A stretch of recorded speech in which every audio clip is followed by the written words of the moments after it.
Então, aqui tem uma pergunta interessante. O Wellington Kramer pergunta: eu disse que a leitura de ficção é importante para mostrar ao leitor as possíveis situações da vida e torná-las familiares quando eventualmente ocorrerem. Isso se refere apenas àquela ficção possível? Como ficará a ficção imaginária que extrapola a realidade, como aquele filme brasileiro Se Eu Fosse Você, no qual os dois protagonistas trocam de corpo? Ou a ficção científica como Superman, etc. Muito bem. É claro que a imaginação é a única função pela qual nós podemos conhecer o possível. Então, vamos dizer, a função específica dela é isso aí. Acontece, vamos dizer, que a especulação do possível nem sempre se dá sob a forma, vamos dizer, da reprodução exata das imagens literais que expressam o possível. Pode se expressar através de símbolos que o condensem. E, nesse caso, vamos dizer, histórias aparentemente impossíveis podem expressar possibilidades reais. Né? Porém, acontece que nos últimos tempos tem aparecido uma série de histórias, sobretudo no cinema, onde situações que são realmente impossíveis são vividas como se fossem possíveis, se fossem possíveis. Tá certo? E isso aí só serve realmente para paralisar a sua imaginação. Quer dizer, você está entrando na esfera, vamos dizer, de hipóteses tão rebuscadas que você raciocinar sobre elas é realmente uma perda de tempo. Por exemplo, quando tem a história do Exterminador do Futuro, quer dizer, o sujeito que retorna ao passado para modificar retroativamente o seu próprio futuro. Tá certo? Quer dizer, você pode usar isso como uma especulação em torno do problema da responsabilidade. Quer dizer, que se você, em tais ou quais situações, pudesse ter agido de maneira diferente, o que teria acontecido? Porque se essas histórias são usadas neste sentido, então podem até funcionar. Não é isso? Mas você não esqueça que vamos dizer, é próprio da linguagem poética ela conseguir compactar dimensões da experiência que geralmente aparecem separadas e que só se compactam na linguagem.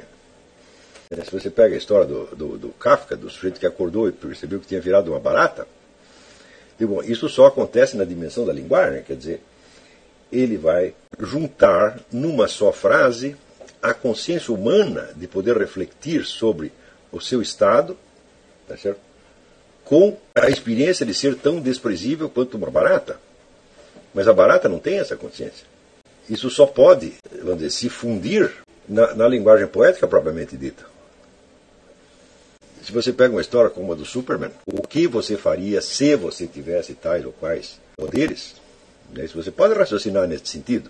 Porém, seria mais plausível você fazer isso por etapas, e não você saltar direto do seu estado, vamos dizer, de impotência para um de quase onipotência. Além disso, existe uma espécie de coerência imaginativa, quer dizer que aquilo que está sendo proposto como história tem que ser coerente com ele mesmo, porque senão, senão aí entra um componente extremamente sério, que é a mistura da imaginação com o raciocínio hipotético. Imaginar uma coisa, imaginar uma sequência de acontecimentos é uma coisa. Fazer hipóteses é outra. O fazer hipóteses é uma atividade, vamos dizer, da razão construtiva. Tá certo? E a razão construtiva pode conceber as coisas que vão muito além da imaginação. Por exemplo, você, em matemática, você consegue lidar, vamos dizer, com unidades que são inimagináveis. Por exemplo, você põe um n elevado a 235. Você pode raciocinar sobre isso, mas você não pode imaginar isso concretamente. Ora, a imaginação, ela trata do mundo da experiência concreta, da experiência real. Seja imaginada de acordo com a memória, ou seja, como as experiências foram vividas mesmo, seja compondo e misturando, como faz, por exemplo, o Kafka, misturando o negócio da autoconsciência humana com o estado de barata. Tá certo? Porém, quando a imaginação começa a ser serva do raciocínio hipotético, ela perde vida, ela começa a ficar uma coisa artificiosa apenas. E se você se acostuma com essa linguagem artificiosa, você perde sua capacidade expressiva. E é melhor que você use a imaginação tal como ela aparece ou no seu mundo da memória, ou como ela aparece nos seus sonhos. Entendeu? Porque a imaginação, quando ela mistura coisas diferentes, ela mistura de tal maneira que ela consegue expressar compactamente coisas que estão muito afastadas entre si, mas cuja junção faz sentido. Como no exemplo da barata que eu estou dando. Tá certo? Porém, o raciocínio hipotético consegue conceber coisas que não fazem o menor sentido, que são puras construções mentais. Tá certo?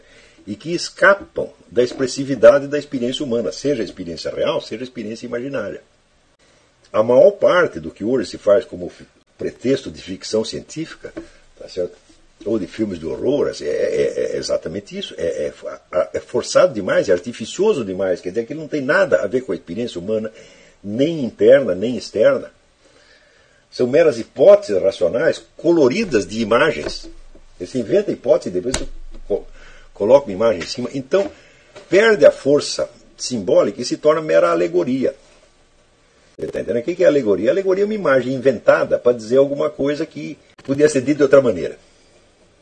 Está compreendendo?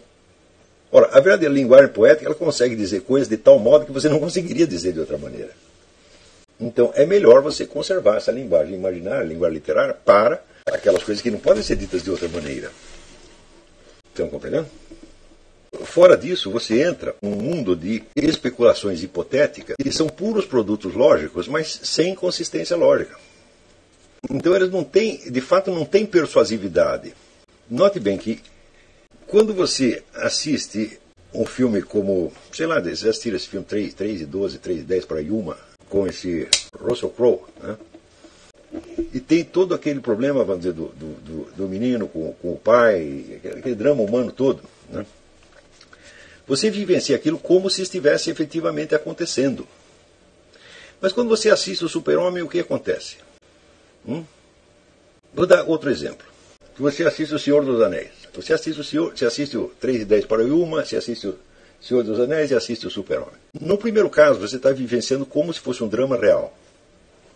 Você sabe que não é real, mas você faz a suspension of disbelief, a suspensão da descrença, e você vivencia aquilo como se fosse um drama real, portanto, com os valores morais reais envolvidos e as emoções respectivas.